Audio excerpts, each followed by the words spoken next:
कर रहा है टैगोर को और वो कौन सी सतरें उठा रहा है और वो उस वक्त खुद क्या कर रहा है। तो वो दुनिया की टॉप यूनिवर्सिटी बर्कले में पॉलिटिकल साइंस और हिस्ट्री के तालिब इल्म के तौर पे 48 में ही उनका दाखिला हुआ और वहाँ वो पहले एशियन नौजवान थे कि जो एकेडमिक काउंसिल में पहले एशियन नौजवान जो वो इलेक्ट होके आए और उस वक्त उनकी उम्र थी 20 बरस। 22 साल की उम्र में उन्होंने ऑनर्स किया और दुनिया के टॉप अदारे ऑक्सफोर्ड यूनिवर्सिटी से पहले उन्होंने एलएलबी किया, फिर उन्होंने मास्टर्स किया, एलएलएम किया और 53 में वो बार के लिए इनलिस्टेड हो गए लिंकन में। ये वो तैयारी थी कि जो लोग अपने मुल्कों के लिए और दुनिया के लिए, तो अमेरिका में उन्होंने अमेरिकन पॉलिटिकल सिस्टम को और वर्ल्ड ऑर्डर उस वक्त जो बना था उसको पढ़ा और उसको महसूस किया और उस पर उन्होंने एक रसाई हासिल की। फिर उन्होंने लॉ किया, फिर एलएलएम किया, ब्रिटिश लॉ चूँकि हमारा भी लॉ है और आपको मालूम है कि इससे पहले कायद-ए-आज़म मोहम्मद अली जिन्ना वो भी वही करके आए।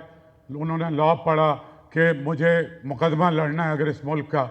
उससे पहले अल्लामा इकबाल ने भी यही किया, जवाहरलाल नेहरू ने भी यही किया और गांधी ने भी यही किया।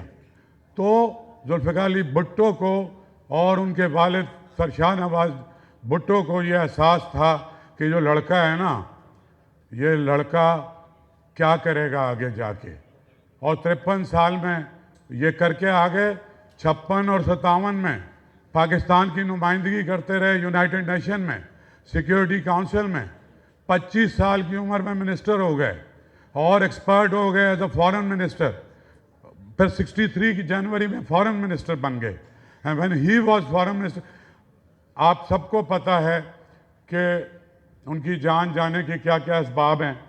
आप जानते हैं कि जिस वर्ल्ड ऑर्डर को वो ब्रेक करना चाहते थे उसकी उनको सज़ा मिली। पाकिस्तान को नाकाबिल तस्खीर क़ुव्वत बनाना चाहते थे, उस वक्त उन्होंने एटॉमिक पावर पाकिस्तान, उन्हें अंदाज़ा था।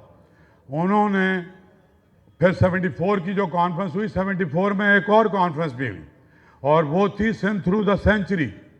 और उस कॉन्फ्रेंस में हबीब बैंक प्लाजा की टॉप 3 फ्लोर पे वो कॉन्फ्रेंस हुई थी और सिंध की 5000 साल की तारीख।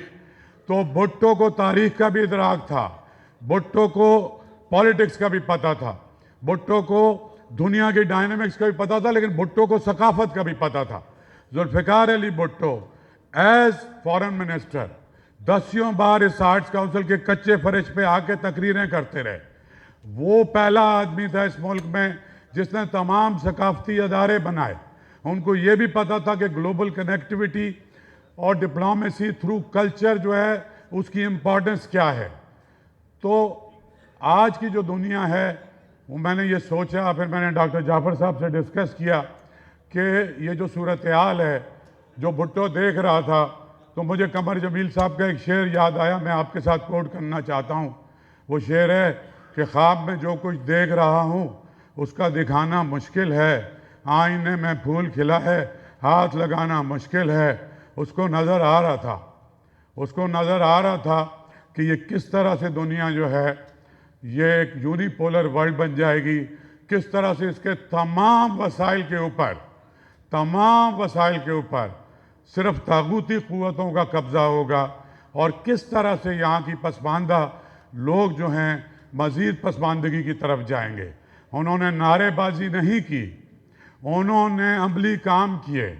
उन्होंने पाकिस्तान को पहला मुंतखब आइन दिया 1973 में, जिस पे कोई ऐसा पॉलिटिशियन नहीं है। उन्होंने शिमला एग्रीमेंट, उनकी जितनी बड़ी अचीवमेंट है, उस अचीवमेंट को एक आदमी 4.5 साल प्राइम मिनिस्टर रहा, मजदूर को, हारी को, आम आदमी को जुर्रत थी वडेरे के सामने चारपाई पे बैठेगा, वो वोट उससे मांगने जाएगा वडेरा या पीर या सरदार।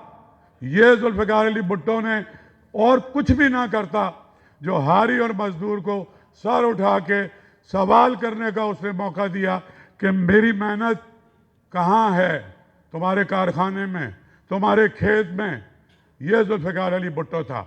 जुल्फ़िकार अली भुट्टो दुनिया का इतना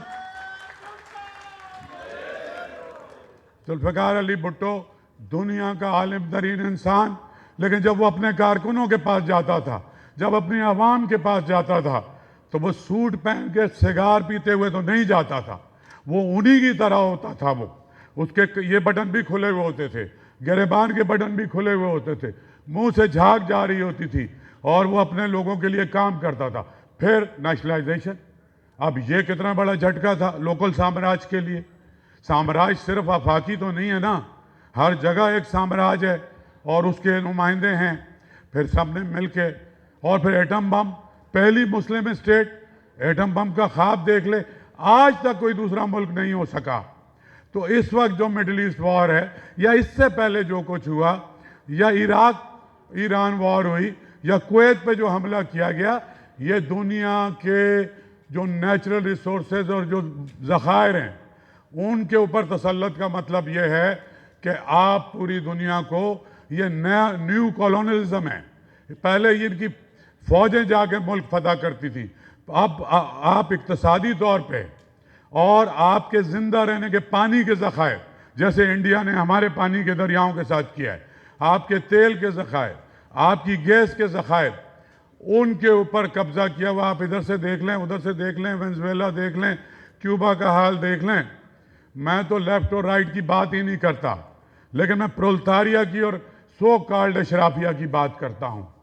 तो ये आप सब दुनिया भर के मजलूम लोग, चाहे वो नेल्सन मंडेला था, चाहे वो लैटिन अमेरिका में जो आज़ादी की जद्दोजहद थी, या अफ्रीका में थी, वो उनका हामी था। पहली बार एक आदमी ने, और आदमी भी पाकिस्तान का, सारे इतने बड़े बड़े बादशाहों को और तमाम लोगों को यहाँ ला के बादशाही मस्जिद लाहौर में बिठा दिया।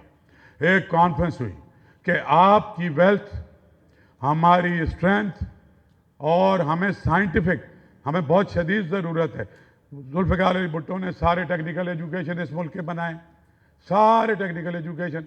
जुल्फ़िकार अली भुट्टो ने मिडिल ईस्ट का रास्ता आप लोगों के लिए खोला।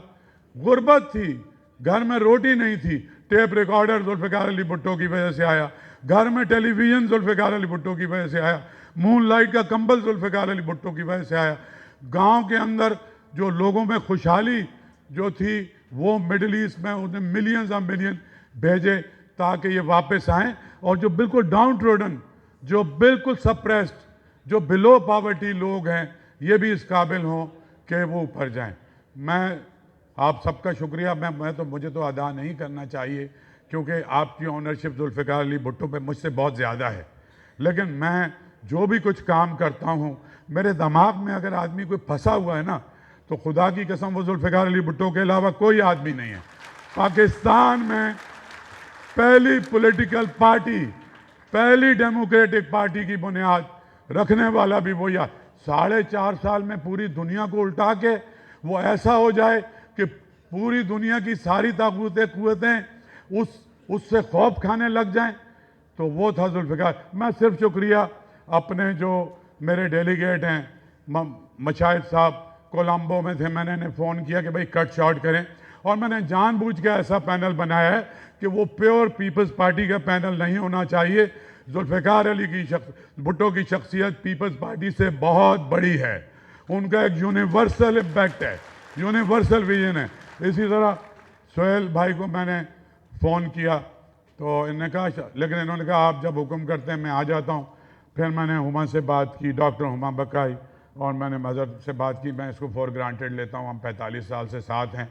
और मैं सईद गनी का ख़ास तौर पे शुक्रिया अदा करना चाहता हूँ, क्योंकि मैंने सबसे पहले वकार भाई को फ़ोन किया कि सईद फ़ोन नहीं उठा रहा, ये जनाज़ों में थे औरंगी टाउन में, तो ये पार्टी, मैंने इनको कहा कि मैं जलसा कर रहा हूँ, लेकिन मुझे आपकी ये सपोर्ट चाहिए कि जो लोग हैं वो आके उसमें शामिल हों। और इतना एक बहुत ही ऐसे लोग हैं जो डिप्लोमेसी के भी माहिर हैं, पॉलिटिकल साइंटिस्ट और एक्टिविस्ट भी हैं, और जर्नलिस्ट भी ऐसे हैं जिन्होंने पाकिस्तान की तारीख और भुट्टो साहब का इम्पैक्ट उसका भी पता है। और चीफ मिनिस्टर साहब, चूँकि मैं आपका भी शुक्रिया मुझे अदा नहीं करना चाहिए, क्योंकि जुल्फ़िकार अली भुट्टो से जो आपका रिश्ता है वो मुझसे बहुत ज़्यादा है। तो आप भी, ये भी इस्लामाबाद में थे और वहाँ से तशरीफ़ लाए।